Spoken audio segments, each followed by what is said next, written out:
আসসালামু আলাইকুম ভিউয়ার্স। এই তো চলে এসেছি আজকে রান্নাবান্না নিয়ে। আজ আমি রান্না করব খেসারির শাক। এই যে খেসারির শাককে কেটে ধুয়ে এই যে এইভাবে আমি একটু লবণ দিয়ে সিদ্ধ করে নিয়েছি।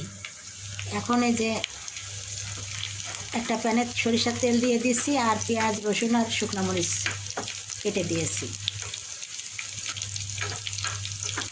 এখন এটাকে এই সিদ্ধ করা শাকগুলোকে এখন এর ভিতরে দিয়ে দেবো।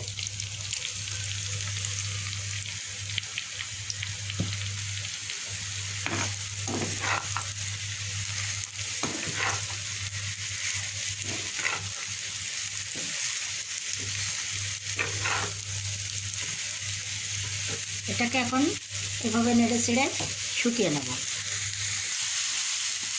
তো আমার প্রায় ভাজিটা হয়ে এসেছে।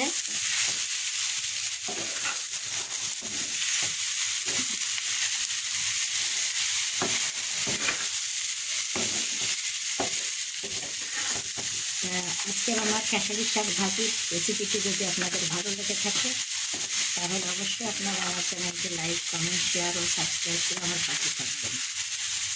আজকের মতো বিদায় নিচ্ছি। আল্লাহ হাফেজ।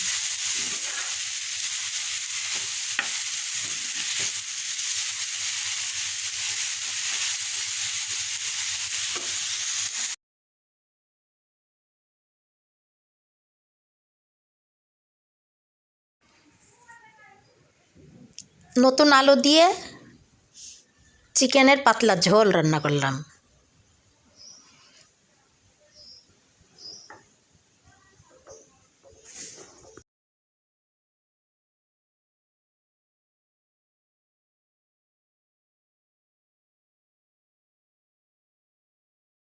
এই যে একটা সবজি রান্না করলাম, মিক্স ভেজিটেবল, গাজর, আলু, লাউ, কুমড়ার বড়ি,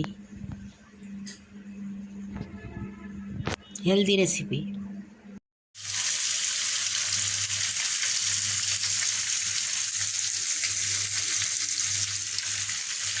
পার্শে মাছ রান্না করার জন্য মাছকে ফ্রাই করে নিয়েছি আর এখন একটা কড়াইতে পেঁয়াজ দিয়ে ভেজে নিচ্ছি। তো মশলাটা কষিয়ে নেব। মশলাটা কষা হয়ে গেছে, এখন মাছগুলো দিয়ে দেবো। ভেজে রাখা মাছগুলো দিয়ে দিলাম। আর ফুটে উঠলেই আমার মাছ রান্না হয়ে গেল।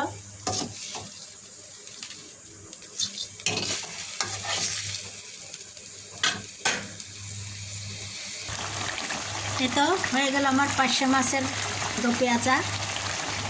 আশা করি আজকের আমার রেসিপি আপনাদের ভালো লেগেছে। আর যদি ভালো লেগে থাকে তাহলে অবশ্যই আপনারা আমার চ্যানেলকে লাইক, কমেন্ট, শেয়ার ও সাবস্ক্রাইব করে আমার পাশে থাকবেন। আজকের মতো বিদায় নিচ্ছি। আল্লাহ হাফেজ।